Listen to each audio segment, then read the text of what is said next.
changing of the guard, Paul Makin and Leon Byner.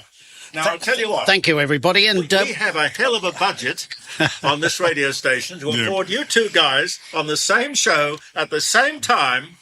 That's amazing. Welcome to Makin in the Mornings with Paul Makin and Leon Byner. Do you think I should ring in? Yeah, that'd be lovely. Just go and put the kettle on. Yeah. Leon, lovely to see you, mate. Likewise. Yeah, what's happening in the world? Well, being as nosy as I always am and have been, I watch things with some interest. I think the Middle East is an absolute mess. And you know what? I've got this view that no matter who does what, it's never going to be peaceful. There's just too many conflicting ideologies, and the world at the moment is a very unstable, unsafe place. It is, and very divided too, yeah. Leon. I've looked at the DFAT travel advice. I started travelling in the 70s, mid-70s, and the world was a relatively safe place, especially in the Western democracies. However, over the years, we've now come to a point where there's warnings for everything. There's warnings everywhere about travelling. I actually thought, okay, you want to go somewhere safe overseas. Where do you go? West Heard Island? Maybe New Zealand? Yeah. Honolulu, maybe? Hawaii at a pinch? But LA, not safe. Well, look, you mentioned the US, of course. We've got, we've got a new forerunner in the presidential campaign, and Kamala Harris, and just got herself a new running mate, and then we've got Donald Trump. How do you see that? I think what they're trying to do with Kamala Harris is rebrand her, because she's very, very, very left. And the problem is the American democracy it's kind of right, centre-right like we are. Mm-hmm. And when she's questioned about stuff, anything that might be slightly contentious, she tends to avoid or just give us a word salad. Or go into her cackling. Yes, laugh. Yeah, the strange laugh that she has, which is almost a nervous laugh. Just amazing. But I agree with you, Leon. She's rebranding herself. But who's in charge of the United States now? Biden doesn't know where he is. And then you've got Kamala Harris, who seems to be the person in the chair. But is she? Who's running the United States? Is it Dr. Biden? Well, I would say that it's the Democratic elites. They are, when I say democratic, I mean the party. The elites of the party are running it. Yes. That's looking at everything they do, everything they say, what's been coming out of what they're doing. It looks so much like the Democratic Party is running America at the moment. It is, but they've got a new lease of life now with Kamala Harris because, when we had Biden there, that was going to be the possible candidate. That'll be short term because she's... You think it's a sugar hit? Yeah, because she's been requested for a lot of interviews and most of them are no, won't do it. Unless she's on a friendly team. Yes, and the public like contest of ideas. They do. Democracy's about that.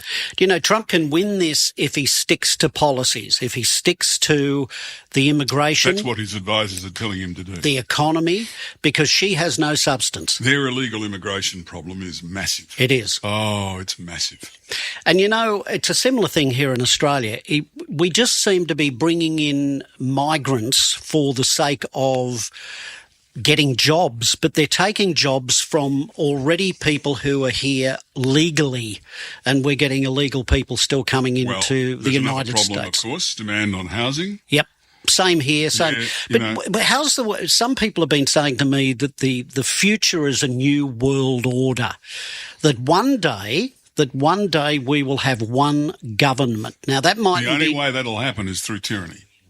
Tyranny. Yes. The only way you will have a world government is through tyranny. You won't get it through democracy because people like borders. That's why we have passports. People want say over their individual spaces, and I'm not talking about just the chair on which they sit or the shop in which they visit, but people like not only to feel that they've got control, actually have control. And the problem with this globalism thing is that it takes away a lot of the sovereignty of the individual and puts it in one place. And of course, what happens is you get swamped by the mob, because we are a relatively small country. By global standards of population, we're small. So countries, of course, are individual. They have their own customs, ideas. I know there's this idea that there's going to be one world government, but that will only ever happen, Paul, through force. Well, you were saying through tyranny, but we've got a lot of tyranny in the world. Yes, we have. And well, that's why people have got to be very careful how they vote. They've got to be careful how they react when they're giving, because opinion polling now is everywhere. And people want to know and believe they've got their own, not only space, but control over it. And if you take away the feeling that people can control their space and some basic stuff, they'll rebel against it. Because Australians, we're very lucky. We are in a very, very lovely democracy. We're a long way from trouble, although sometimes the kilometres, 12,000 k is nothing. On an aircraft, you can do it in 13, 14 hours. But there is an eternal vigilance which we require to keep the country the way it is, because there are a lot of people who want to change it. I was talking to Jeremy about this earlier. Why do people want to change Australia? We have the best country in the world. Yes. We have a wonderful culture. Yes. We have a way of laughing at ourselves. We have a great sense of humour. We have when there's disaster, Australians band together. Why would you want to, Leon, destroy all of that? Well, you see, that's the whole... I agree with what you're saying. And most people would be of the same mind. They would be of the same mind. From callers I've had, and this has been the case for a long time, people say, this is Australia, you want to come and live here? Start doing things the way we do them. By all means, I'm not saying get rid of your cultural heritage, that's fine. Multiculturalism has been very successful. But what's happened is the acceptance now has been taken much further forward, and we've got a situation where people who come here want to change the country. Now, there's a bit of a logic in that, Paul, simply because one of the things that attracts people here is it's not like where they are there. So the last thing I would have thought you'd want to do is make here like there. Exactly, and that is what is happening. And I can't for the life of me work out how people will support something that supports a terror organisation like Hamas. They don't. But they'll go out on the streets, and the police in some states are very light on that. We should be cracking down on that, saying, look, we don't take this sort of crap. Look, peaceful protest is fine, but you will have noticed, and I suspect the thing that's driven that comment that you just made, is that on many instances, it's not peaceful. No. And we have to do two things. We cannot have a two-tier system of judgment in the law. The rightful right to protest is fine, but as soon as you cross the line as to either violence or stopping people from getting and going about their business, that's when we have to intervene as a state. Protest is fine, especially if it's peaceful. But once it gets far more difficult and prevents people going to appointments and stuff like that, no. But some politicians don't have a spine, because much of their electorate are these same people who are protesting, and they want to appease them and say, hey guys, it's all right. Yes, but you see, what that does, it bites.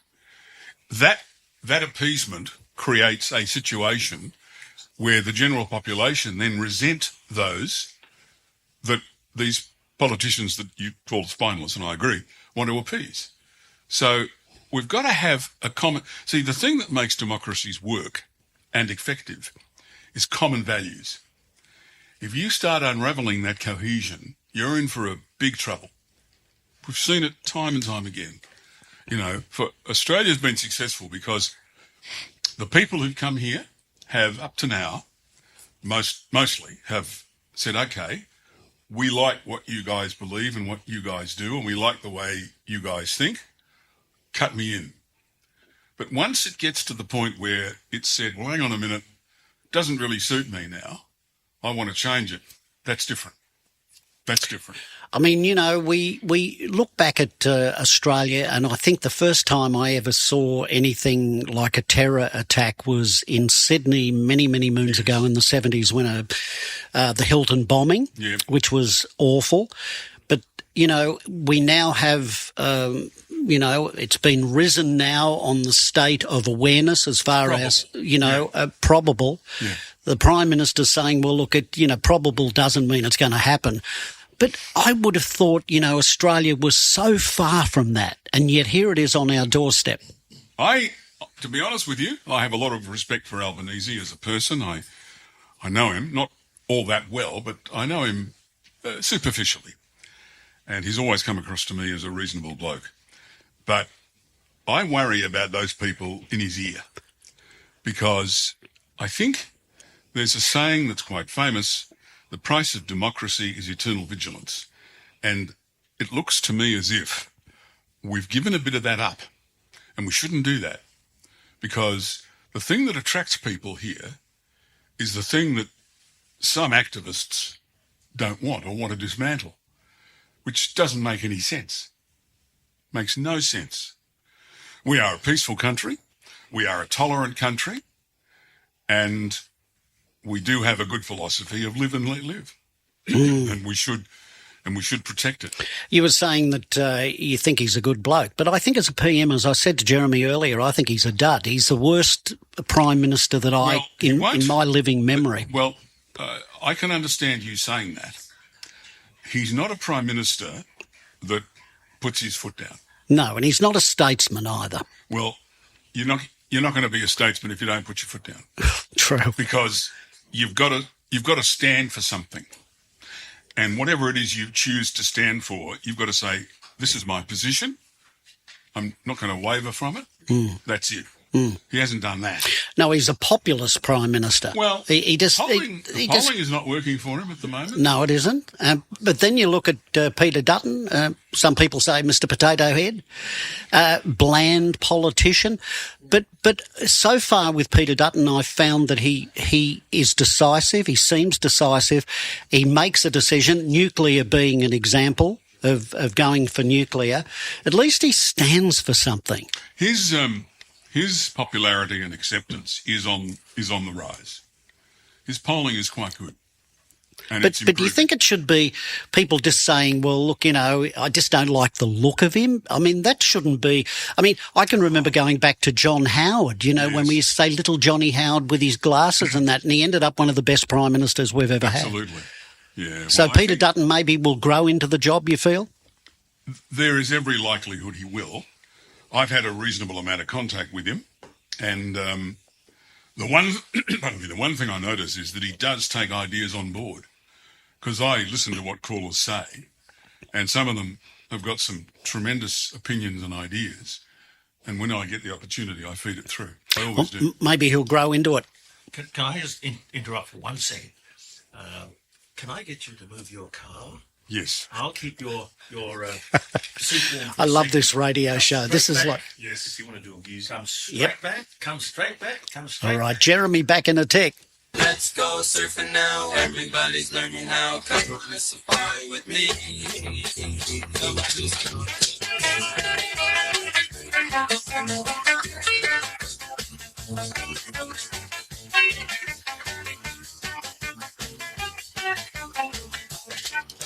They're England and Laguna and Sarah was still. They're kicking out the Doheny too.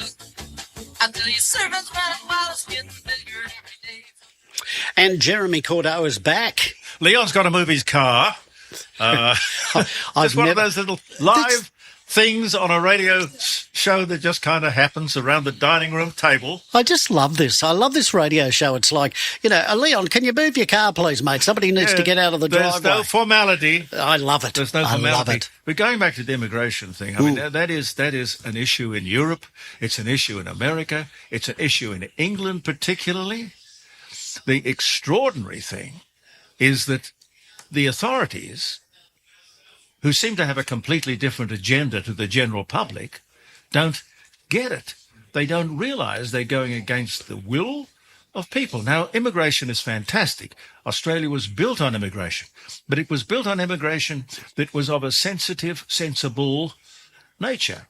We didn't try to put oil and water together, knowing that it wouldn't mix.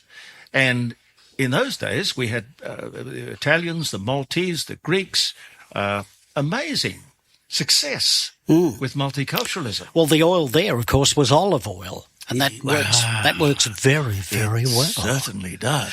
But you're absolutely right. And look, the Italians, the Greeks, those early immigration, those people work for Australia and they work bloody hard. But there are, I think, some, and of course you get accused of being a racist, but I think there are some nationalities that don't fit in all that well in the Australian culture. No, but this is... Would you agree with that? I totally agree. You can't come into somebody's house and then rearrange their furniture. Exactly. You can't do it. You're a guest. Yeah. And then you work your way in and you kind of learn the ropes as we would. That old, wonderful old saying about when in Rome, do as the Romans. Yes. It's such a simple thing by which to live. The Italians again. Yeah, well, the Italians roamed around the world, conquering it, building some of the best roads in the world. You know, some of the roads that the Romans built in England are still there, and wonderful roads. And I've seen them. Wouldn't you think that the New South Wales and the Victorian and the South Australian roads people would investigate as to how these roads could remain there for thousands of years, and we have potholes every 5 bloody seconds? But that's a whole different subject. Now, I've spoken to some road people over the years, and they've said back in the old days, Jeremy, they used a different sort of process for the tar. Oh. In other words, the tar would last a lot longer. These days, whatever the mixture is of tar, and please get on to Jeremy and talk about this if you think I'm wrong. But get on to Paul and talk about it. Get on to Jeremy and talk about it. But they were saying that the process they put it through now, roads only last for a certain amount of time because they then need people to come and repair those roads. But then they don't come and repair them. Well, that's right. But the idea was for them to continue to repair and thus providing employment. Well, we're not so bad in South Australia, but apparently in Victoria, I listen a bit to 3AW because these days on your telephone you can listen to 200,000 radio stations around the world if you're that crazy. But 3AW and 2GB remain favourites of mine. But apparently the roads in Victoria have been let go to rack and ruin to the point where some of the potholes are so big the cars can get stuck in them. Oh, my goodness. Yeah. No, goodness has got nothing to do with it. It's just governmental incompetence. You know, they waste so much money. And you know, Daniel Andrews... public money, they don't care. Yeah, well, Daniel Andrews, I mean, talking about bad politicians, look at Daniel Andrews. That joker ruined the state of Victoria. And he got re-elected with a majority, an increased majority. What's that say about the public? Yeah. Ah. You get what you vote for, sadly. You sow what you reap. Leon's back. You reap what you sow. Do you want to take over again, Jeremy? I just feel like I'm... I like you doing it. All right, okay. He's trying to retire. Is he trying to retire? I've just tried to retire myself. You guys, the thought that I listen around to Adelaide radio and I think to myself, it's in a poor state. And we got 3 people here in the room who should be employed. Totally professional. Totally professional. Did you move? Available. Did you move the car? Did you, Leon? Yes. Good. That's good. Boy, come closer to the microphone. Yep. There you go. What do you think of Adelaide radio at the moment? Jeremy has just made a very controversial statement. To a large extent, I agree with him. What's wrong with it? People are afraid to give opinions. People are afraid to give opinions. What, that they're going to offend somebody? Yes. Have we gone that woke? Yes. But radio never started like that, Leon. No. But you need management with courage and people on air with opinions. That was Jeremy there, giving his opinion. Right. I'm going into the next room. Yes. He's right. Well, it looks like I got the gig for the day. But Leon, radio, when I first started, when you first started in radio, were you somebody who wanted to get into radio, so you went to radio school? Tell us a little bit about the story of that. I don't even know that story. I went to a person to learn how to read ads. Right. And then I got a job in radio in the mid-'60s and in the country. And then not long after, I became a rookie in Adelaide and did the all-nighter and so on and worked my way up that way. Of course, it doesn't necessarily work like that now. See, country stations used to be great training grounds, but a lot of them now network. So apart from breakfast and maybe another shift somewhere during the day, it's all taken from one source. So you do not have the opportunities in regional country areas in any state that once existed. That's the story. But you've got such an amazing voice. You really have. You've got one of those beautiful voices that I could only dream to have. So did you always have a voice like that? I admired oratory as somebody growing up, and I always gravitated towards people who were great speakers. And the likes of Jim Killen and Don Jessup, these are politicians of the past. And I used to listen and really respect great oratory because I thought that communication is the key and skill that one needs to get on in life, because more than ever, it's all about communication. It is. And you're a great communicator. You have been for many, many years. When I worked at 5KA, of course, you had all those characters. Yes. Fun Tune Fanny. Nice lady. Yes. Yeah. Yeah. Are you? I get the feeling you're a little bit embarrassed about talking about that part of your life. It was part. Look, one thing I know is that when you're in the media, you've got to grow and evolve. Right. And what was good yesterday may not be good today. So you have to keep evolving, and you have to keep being, if you want to be and suit the zeitgeist, that is the idea of now, you constantly have to evolve. If you don't do that, you're sunk. Well, you did evolve, and of course you did all of those funny things on 5KA, and you had lots of fun with it, doing the voices and what have you. But then you made the transition to talkback radio. And so you're right, you do have to change. If you stay in the past, then you're not going to get better at what you do, and you're not going to get a job. Well, I've always been somebody very interested in things around me. So my inquisitive mind was a very good precursor to doing talk radio, because I'd see a story, or I'd watch a story on telly, and I'd say to myself, that's not the real story. There's something behind this.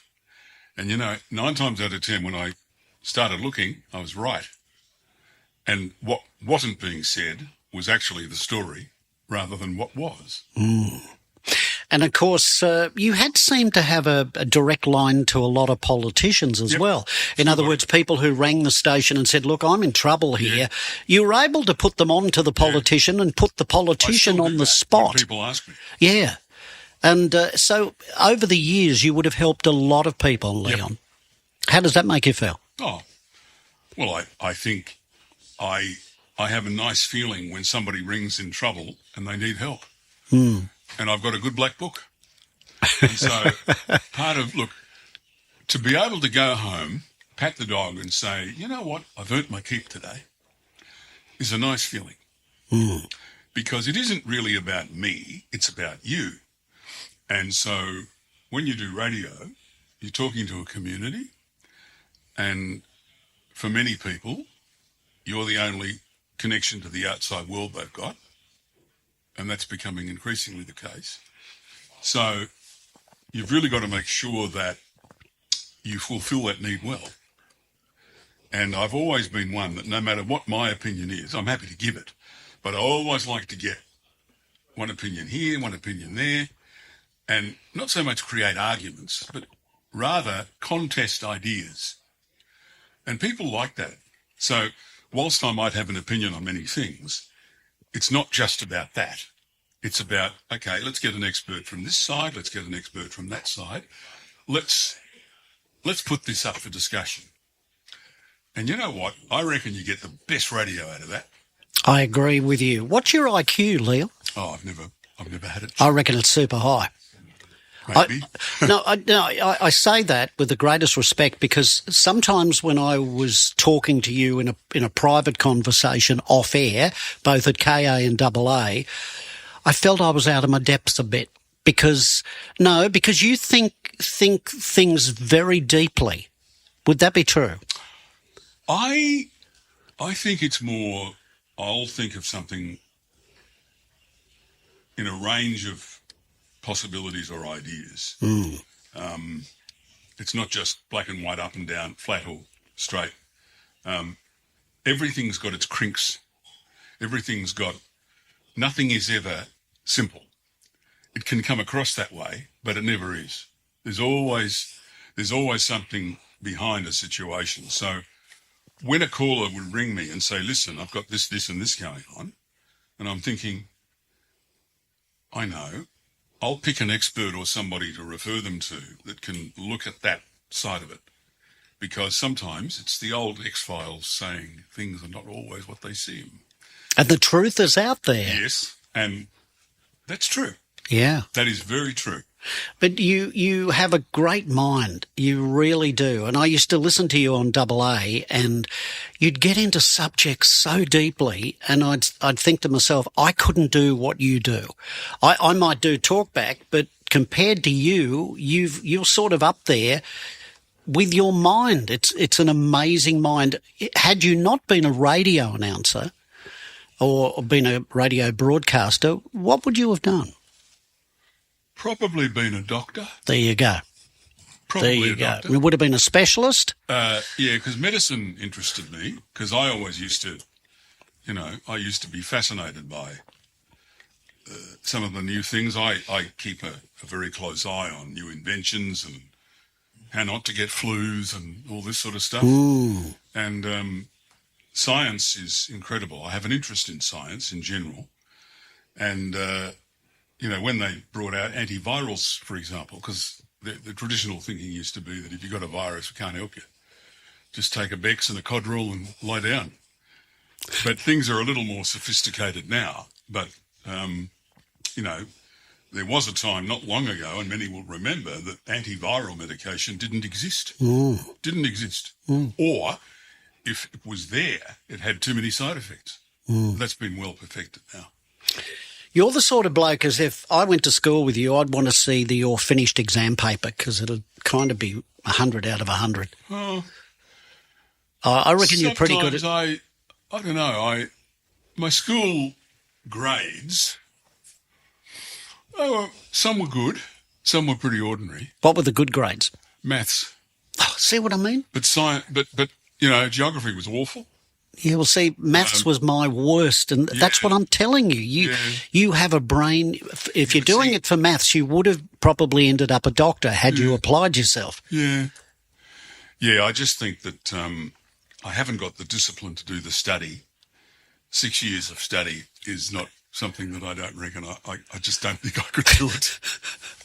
So you become a radio broadcaster. Yeah. Do you remember your first day on air? It was in Shepparton in 1966. How did you feel? Well, I was reading funeral announcements. Hello? And hitting a gong.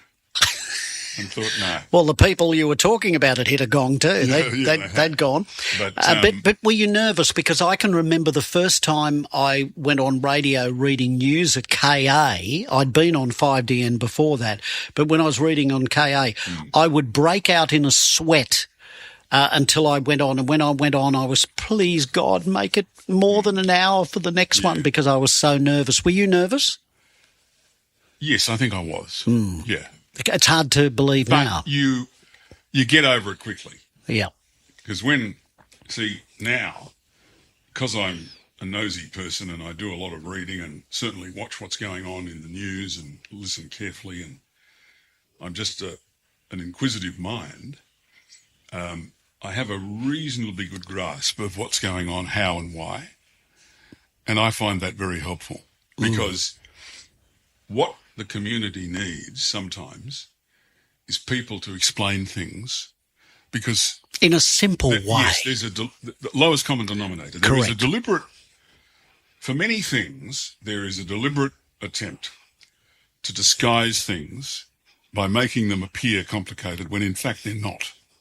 I agree. And so my specialty, I guess, is saying, well, hang on, that's not like that at all. It's actually this, this, and this. And people like that because the art of communication is not only expressing an idea, but explaining it. You've got to do the explanation. When I was about 10, I was in my bedroom with a tape recorder and a record player, reading ads from the newspaper that I'd cut out, doing a little radio show, an hour radio show for my mum, and got her, and she was my greatest critic, and she'd say, well, Paul, you did that little segment good, but I didn't like the way you talked about this song or something like that, and she was wonderful. And I'd spoken to race caller Johnny Tapp, who used to put leaves in the gutter when it rained, and he'd get his binoculars out and call these different coloured leaves that he'd paint different horses. Sure. Did you do anything like that? Were you obsessed with radio? What made you want to be a broadcaster? Oratory. Oh, back to the oratory. Yeah. But you could have done that on a street corner. Oh.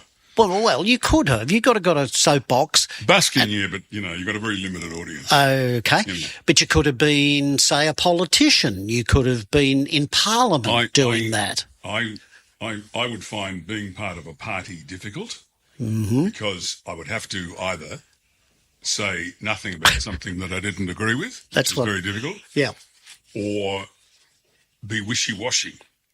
And I've never known you to be wishy-washy. No. No. These days, there's a lot of that around. If only we could keep the wishy-washy for the clothesline, that would be great. See, there's your line. That is classic Leon Byner. Keep the wishy-washy for the clothesline. But why broadcasting? What made you go, I'm going to go to Shepparton, or I'm going to go to a radio school? Why broadcasting? Because I would hear people, I'd be inspired, and I thought, you know what? I'd love to do that, and I reckon I could add something to it. That was basically it. All right. Well, listen, Here's a little clip from Leon from 5KA. Led Zeppelin 4 album from 5KA's album chart, which comes out again Friday. Going to California, 607 and a half. Radio 5KA. She recently swallowed an olive and was rushed to a maternity hospital.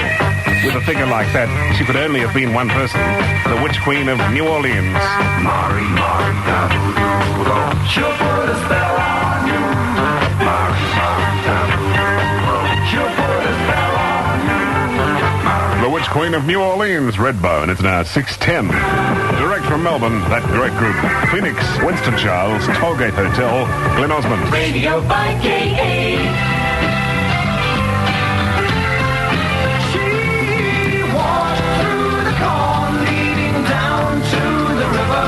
Like a fall, like a fall, like a fall on the run. Manfred Mann, 5KA Gold, 1971.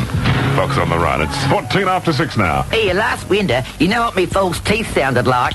Oh, I was frozen.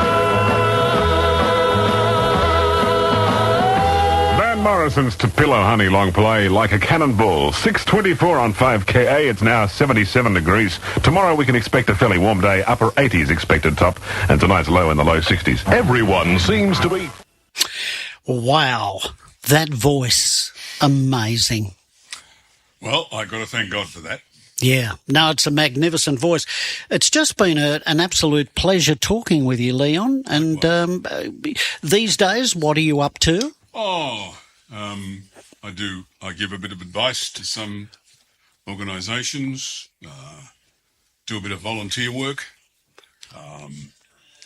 and just mind my own business and give my pups lots of hugs and affection. I've got 2 papillons. Right. Animals. Yep. And I've also got 3 doves that live at my house, white doves. I feed them. Wow. Yeah. I knew you were into peace, but that's really taking it. They just started, I don't know what, some time back they started visiting me and I gave them seed. I thought, no, I'll give you some seed. So I did. Wow. And they come back and I can almost feed them by hand now. It's amazing. Isn't that beautiful? Yeah. And they trust you. Yeah. Yeah. I love animals, always have. Yeah, I have too. And I think people who don't like animals of some sort, there's something wrong with them. Yeah. Well, they're part of nature. They are. And, everything has its place. I Yeah. genuinely believe that. Absolutely. So you take one animal out of that, cycle. Well, I love dogs. I mean, Oh, yeah. I grew up with a white Samoyed, Hilda. She was amazing. But my parents built this huge kennel for her that was like a miniature house.